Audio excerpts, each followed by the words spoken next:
Assalamualaikum warahmatullahi wabarakatuh. Perkenalkan, nama saya Lutfia Alina. Prodi saya Bahasa dan Sastra Arab. NIM saya 1920401022.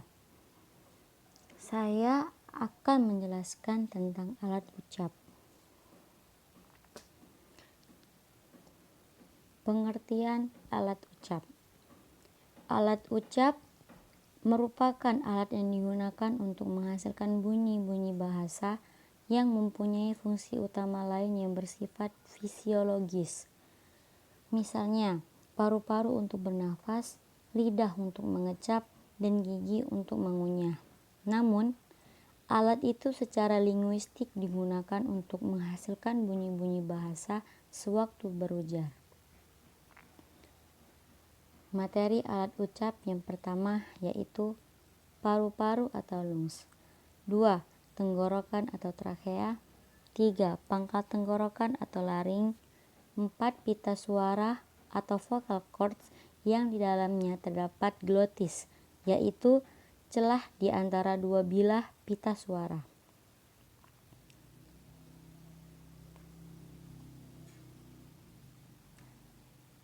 Yang kelima yaitu krikoid. Yang keenam itu tritoid atau gondok laki. Yang ketujuh yaitu arytenoid.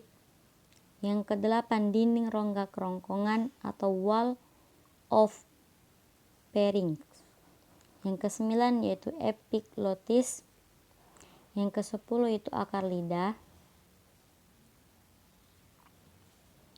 Yang ke-11 yaitu pangkal lidah, yang ke-12 tengah lidah, yang ke-13 daun lidah, 14 ujung lidah, 15 anak tekak, 16 langit-langit lunak, 17 langit-langit keras, 18 gusi, 19 gigi atas, 20 gigi bawah, 21 bibir atas, 22 bibir bawah, 23 mulut, 24 rongga mulut, 25 rongga hidung. Nama-nama Latin alat ucap itu perlu diperhatikan karena nama-nama bunyi disebut juga dengan nama Latinnya itu. Misalnya, bunyi yang dihasilkan di bibir disebut bunyi labial, diambil dari kata labium yaitu bibir, dan bunyi yang dihasilkan oleh ujung lidah dan gigi disebut bunyi apikodental, yang diambil dari kata apex yaitu ujung lidah dan kata dentum yaitu gigi. Fungsinya. Cara kerja alat-alat ucap. Menurut Cher, cara kerja dari alat-alat ucap yaitu sebagai berikut. 1. Paru-paru. Paru-paru adalah sumber arus udara yang merupakan syarat mutlak untuk terjadinya bunyi bahasa. Namun, perlu diketahui juga bahwa bunyi bahasa dapat juga dihasilkan dengan arus udara yang datang dari laut mulut. Kalau arus udara datang dari paru-paru, disebut arus udara agresif. Dan kalau udara datang dari luar disebut udara ingresif. Perlu diketahui juga, selama ini dalam bahasa Indonesia tidak ada bunyi yang dihasilkan dengan udara ingresif. Itu cara kerja alat ucap. 2. Pangkal tenggorokan atau laring. Pita suara glotis dan epiglotis adalah sebuah ronggang pada ujung saluran pernapasan yang ujungnya ada sepasang pita suara.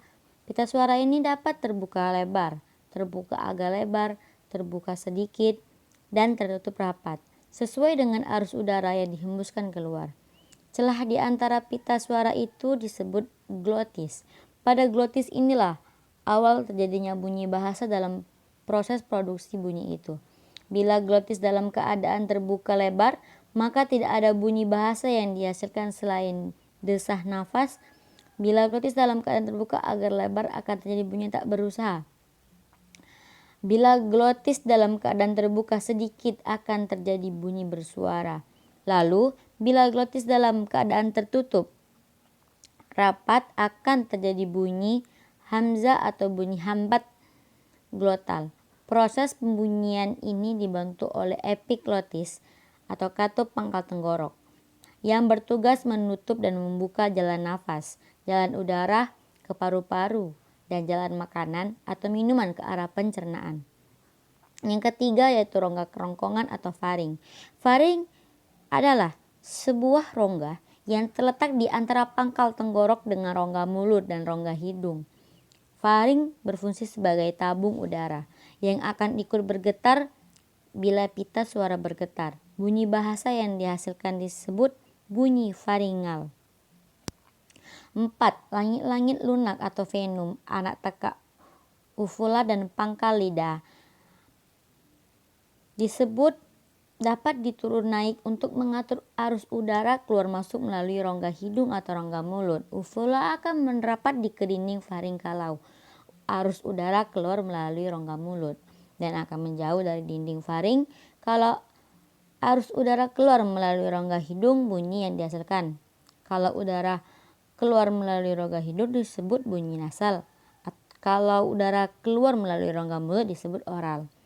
Bunyi yang dihasilkan dengan velum sebagai artikulator pasif dan dorsum sebagai artikulator aktif disebut bunyi dorsovelar, dari gabungan kata dorsum dan velum. Sedangkan yang dihasilkan oleh uvula 5. Langit-langit keras atau palatum, ujung lidah apex dan daun lidah laminium. Dalam membentukkan bunyi bahasa, langit-langit keras palatum berlaku sebagai pasif, artikulator yang diam, tidak bergerak, dan yang menjadi artikulator aktifnya adalah ujung lidah apex atau dan lidah laminum. Bunyi bahasa yang dihasilkan oleh palatum dan apex disebut bunyi apikopalatal. Sedangkan yang dihasilkan oleh palatum dana laminum disebut bunyi laminopalatal. 6.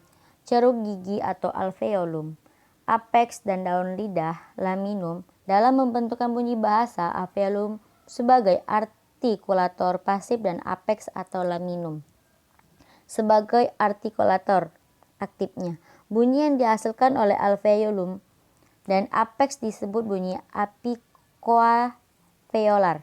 Kemudian yang dihasilkan oleh alveolum dan laminum disebut bunyi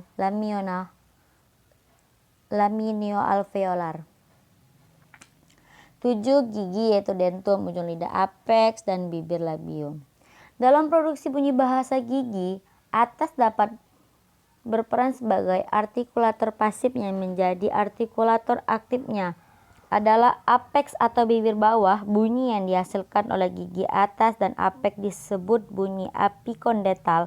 Yang dihasilkan oleh gigi atas dan bibir bawah disebut bunyi labiodental. Dalam hal ini ada juga bunyi interdental, di mana apex sebagai artikulator aktif berada di antara gigi atas dan gigi bawah yang menjadi artikulator pasifnya. 8. Bibir bawah dan bibir atas. Dalam pembentukan bunyi bahasa, bibir atas bisa menjadi artikulator pasif dan bibir bawah menjadi artikulator aktif. Bunyi yang dihasilkan disebut bunyi bial-bial, seperti bibir bawah bisa juga menjadi artikulator pasifnya. Lalu bunyi yang dihasilkan disebut bunyi labiodental dan kata labium dan dentum. 9. Lidah terbagi atas 4 bagian, yaitu ujung lidah, daun lidah, punggung atau pangkal lidah, dan akar lidah. Lidah dengan bagian-bagiannya dalam membentuk bunyi bahasa selalu menjadi artikulator pasifnya adalah alat ucap yang terdapat pada rahang atas. 10. Mulut dan rongga mulut. Rongga mulut dengan kedua belah bibir atas dan bawah berperan dalam pembentukan bunyi vokal. Apabila bentuk mulut memundar, maka akan dihasilkan bunyi vokal bundar atau bulat. Apabila bentuk mulut tidak bundar atau melebar, akan dihasilkan bunyi vokal tidak bundar. Sebagai umum, bunyi yang dihasilkan di rongga mulut disebut bunyi oral sebagai lawan bunyi nasal dan dihasilkan melalui rongga hidung. Rongga hidung. Bunyi bahasa yang dihasilkan melalui rongga hidung disebut bunyi nasal.